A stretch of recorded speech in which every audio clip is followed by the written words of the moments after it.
নগাঁও কেন্দ্ৰীয় কাৰাগাৰত ড্ৰাগছৰ বেহা চিলায়ুক্ত দেৱাশিষ শৰ্মাৰ আকস্মিক পৰিদৰ্শনত উন্মোচন ভয়ংকৰ তথ্য পটংগী আৰু হাজৰিকা আপাথিৰ দুই নিৰাপত্তাৰক্ষীয়ে কাৰাগাৰৰ ভিতৰত নিষিদ্ধ ড্ৰাগছৰ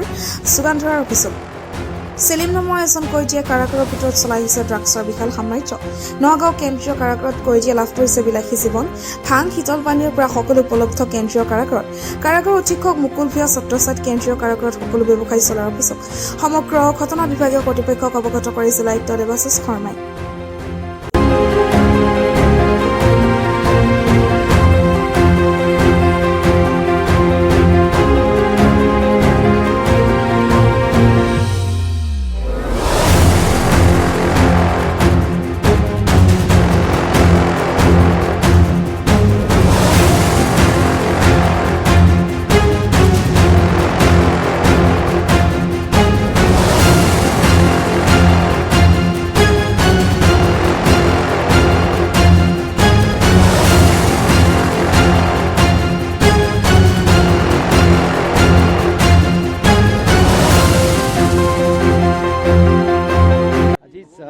কেন্দ্ৰীয় কাৰাগাৰত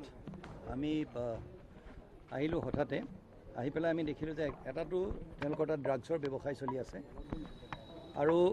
তেওঁলোকৰে মানুহে আজি SP ডাঙৰীয়া আৰু আমি আহিলোঁ আমাৰ গোটেই দলটি লৈ পেলাই ইয়াতে আমি গম পালোঁ আৰু যিহেতুকে কৈ পেলাই আহিলে আমাৰ খুব ভালকৈ তেওঁলোকে স্বাগতম কৰে সেইকাৰণে হঠাতে আমি আহিলোঁ ইয়াৰ ভিতৰত তেওঁলোকে জেলৰ মানুহে ড্ৰাগছ লৈ আহে বাহিৰৰ পৰা কোনোবা এজন পটংগীয়া আছে কোনোবা এজন হাজৰিকা আছে আহি পেলাই SP সাহেব কাৰ হাতত দিয়ে এইটো কি নাম আছিলে ল'ৰাটোৰ কি চালিমুদ্দিন নামৰ এজনৰ হাতত দিয়ে দি পেলাই ভিতৰত টকা দিলে তেওঁলোকে হেৰি পায় এই ড্ৰাগছটো পায় গাঞ্জা পায় দ্বিতীয়ত কোনোবা আহিলে আগতীয়াকৈ তেওঁলোকে খবৰ পাই যায় চব বস্তুখিনি লুকাই দিয়ে তৃতীয়ত যিসকল মানুহ ইয়াত তেওঁলোকক লগ কৰিবলৈ আহে তেওঁলোকক স্লিপ দিয়ে এতিয়া বহুতৰ কি হয় যে মোৰ যোনজন কয়দী আছে তেওঁ খাবলৈ টকা 1000 দিব বিচাৰিছোঁ সেই টকা 1000ৰ স্লিপ এটা লয় 500 টকা ৰাখি দিয়ে বাকী 500 টকা কয়দীজনৰ নামত এখন স্লিপ বনাই দিয়ে তাৰ লগত সুন্দৰকৈ 3খনকৈ কেণ্টিন চলিছে কেণ্টিনত মাছ মাংস তাৰপিছত কোল্ড ড্ৰিংক ফ্ৰিজ আছে তাত ফ্ৰিজত সুন্দৰকৈ কোল্ড ড্ৰিংক যোনে পইচা দিয়ে সেই কোল্ড ড্ৰিংক পায় এনাৰ্জি ড্ৰিংক ভাং খোৱাৰ পিছত এটা ড্ৰিংক এটা খায় কি নাম সেইটো ষ্টিং নামৰ সেইটো আমি পাইছোঁ 100 বটল তাৰ ভিতৰত আছে এতিয়া কথাটো হৈছে কি জেলৰ ভিতৰত এটা বিলাসী হেৰি টকা দিলে পায় আৰু সেই বস্তুটো তেওঁলোকে চলাই আছে আৰু সুধিলত ছুপাৰিণ্টেণ্ডেণ্ট এই বুলি কয় যে জেলখনত চৰকাৰৰ তৰফৰ পৰা তেওঁক মানে হেৰি হয় তেওঁক পইচা লাগে জেলখন চলাবলৈ তেওঁৰ হাতত মানে চৰকাৰৰো তেওঁ বদনাম কৰিছে পইচা নাপায় সেইকাৰণে তেওঁ ইয়াত ব্যৱসায় চলাবলগীয়া হৈছে আৰু তেওঁ চাবোন তেল ইত্যাদি কিবা কিবি কিনি দিয়ে সেইকাৰণে তেওঁলোকে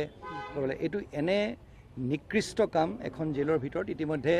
IGP ডাঙৰীয়ানীক এই কথাষাৰ অৱগত কৰিছে হোম ছেক্ৰেটাৰী ছাৰকো অৱগত কৰা হৈছে আৰু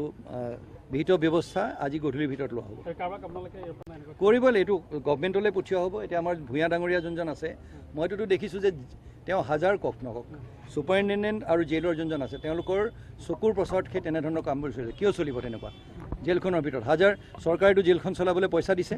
তেওঁলোকে ইয়াত ব্যৱসায় চলাই তেনেকৈ ড্ৰাগছৰ ব্যৱসায় কৰি ইয়াত এজন মানুহ শাস্তি দিয়া মানে এইটো নহয় যে তেওঁক এটা বেয়া পৰিৱেশত ৰাখিব এটা ভাল পৰিৱেশত ৰখা হৈছে কিন্তু সেইবুলি ইয়াত কোল্ড ড্ৰিংকছ মাছ মাংস ইত্যাদি কেণ্টিন ভোগ বিলাসিতাৰ সেইটো এখন জেলত চলিব নোৱাৰে ইয়াত আহে আমাৰ জেলৰ ভিতৰৰ মানুহে লৈ কৈছোঁ নহয় বা পটংগীয়া আৰু হাজৰিকা নামৰ মানুহ এজন আছে তেওঁলোকে আনে এতিয়া SP ডাঙৰীয়াই সেইটো কেছ লৈছে এতিয়া তেওঁলোকৰ বিৰুদ্ধে কেছ লোৱা হ'ব আৰু ভিতৰত তেওঁলোকৰ মানুহ আছে ভিতৰত মানুহে গৈ পেলাই তাত পইচা দিব পাৰিলে সেইটো দি দিয়ে